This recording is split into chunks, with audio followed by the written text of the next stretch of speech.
I've worked a lot on E39 doors over the last 6 weeks. It's Friday night, the week is finally over. My feet and back are killing me. It is 9:08. We went over to Nutty Barrel, normal Friday night, going to bed early tonight. But today, the other Silverstone 2000, of course not my own, he's replacing all the shadow line trim. So we had the rear doors mostly done, but today was, and yesterday was kind of the front doors. B-pillars. This piece right here, this upper piece that goes down to the mirror, is the most difficult piece to change. Mostly because as it goes into this weather stripping, it like fits in there.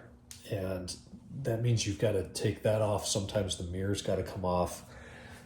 It's a pain in the ass. It takes a bunch of time. But at the end of the day, if you're willing to take the time and measure things out properly and you have good attention to detail, you can reassemble it and never know that it's not original factory trim. It's pretty easy to work with, straightforward overall with relatively basic tools.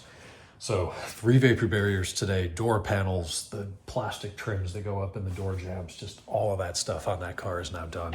The interior has been full of parts for weeks. It's nasty to move in and out of the shop. We've got to make progress on it. So I put the communication emails and phone calls on back burner for the last few days and have worked hard on that. We had the windshield installed last week, seal obviously, and today the cowl, the wipers, the side spats, the HVAC ducts, the lower and upper cabin air boxes, all of that stuff's reassembled. So we're really getting down into the nitty gritty stuff. We've got some interior restoration work to do, some paint and body stuff. Unfortunately, that's what takes the time, but it's something we can kind of set up, deliver, wait till it's done, bring it back, polish things up, get the final 3% done and deliver. So we're getting there on that car. The E60 Sepang, E60 M5 was picked up, I don't know if that was yesterday or today now. These days are blurring, but that's back with the customer until we get the rod bearings and the ARP bolts from BE, at which point it'll be back for that service.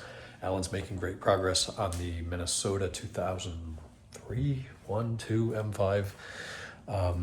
Timing chains and guides are done. Rod bearings are in, upper oil pans resealed. He got the subframe back in today and then could not, and he spent hours on this, get that one power steering hose between, I think it's the cooler to box line that just would not thread in the box. And it turns out those threads needed, the first 2 threads needed to be chased. So subframe back out on the stand, plug it up, chase the threads, put it back in the car. And I think that's where he got by the end of the day.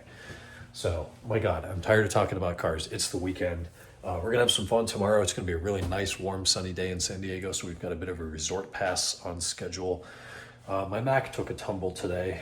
It still works, but there's some damage. So that's what Sunday's going to be, going to the Apple store. I've got Apple Care Plus. It's going to cost me deductible. Whatever. Life happens. Shit happens. And there's so much stuff in the shop. Here we are, Becky Cars. I can't put it anywhere. Even the laptop cart is just like stacked with parts and overflowing with stuff. So I set it up on top of some boxes today. It went down to the concrete. It could have been way worse. The screen's fine. Speakers still work. Connectivity still works.